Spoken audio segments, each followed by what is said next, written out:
Think about the last time you felt truly drained after a meeting, a party, or even a long day of work. That exhaustion often isn't just from the tasks themselves. It's the hidden tax of performance, the constant cognitive and emotional labor of managing an inauthentic persona. You perform when you laugh a little too loud at a joke that wasn't funny, or when you nod along in a strategy meeting while secretly thinking the plan is flawed. You perform when you carefully edit your true opinion to fit in, or when you project a confidence you don't feel because it's what the role demands. This isn't about occasional politeness. It's a sustained, energy-intensive act. Your brain is running two scripts at once, the one you're showing and the one you're monitoring and suppressing. The stakes are high. This constant acting drains the mental energy you need for deep focus and creative work. It creates a low-grade, chronic stress that follows you home. Most crucially, it slowly distances you from your own genuine motivations. You start making choices for the persona, not the person. You lose touch with what actually matters to you, because you're so busy managing what seems to matter to everyone else. So if you feel that familiar drain, that background hum of inauthenticity, you're not imagining it.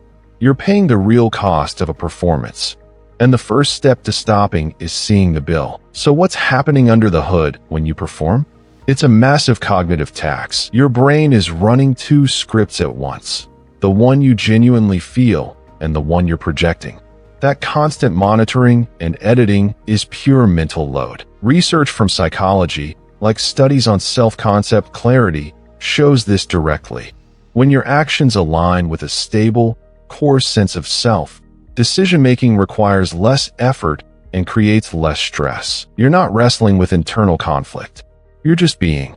And that state, called authentic presence, frees up enormous mental bandwidth. This is where the idea of identity-based habits comes in.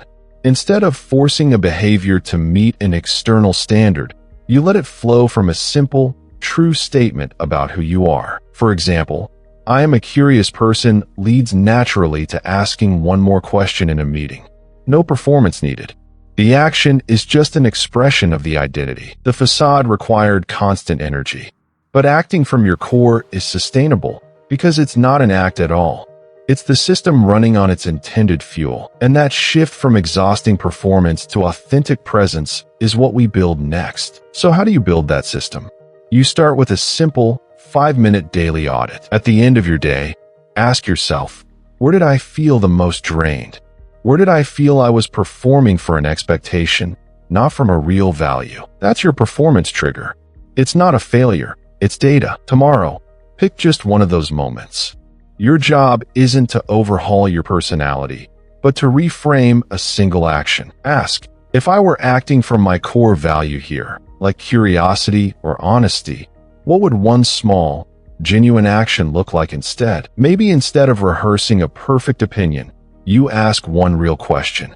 Instead of agreeing to avoid conflict, you voice a gentle, honest doubt. That's the shift. You're not adding a new performance. You're aligning an existing action with a deeper truth. Do this daily. The audit spots the friction.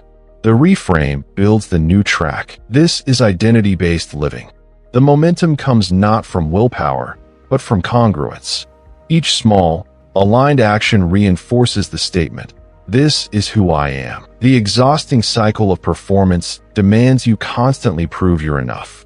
But a system built on your core self simply expresses that you already are. And that is the life-changing power of being your real self.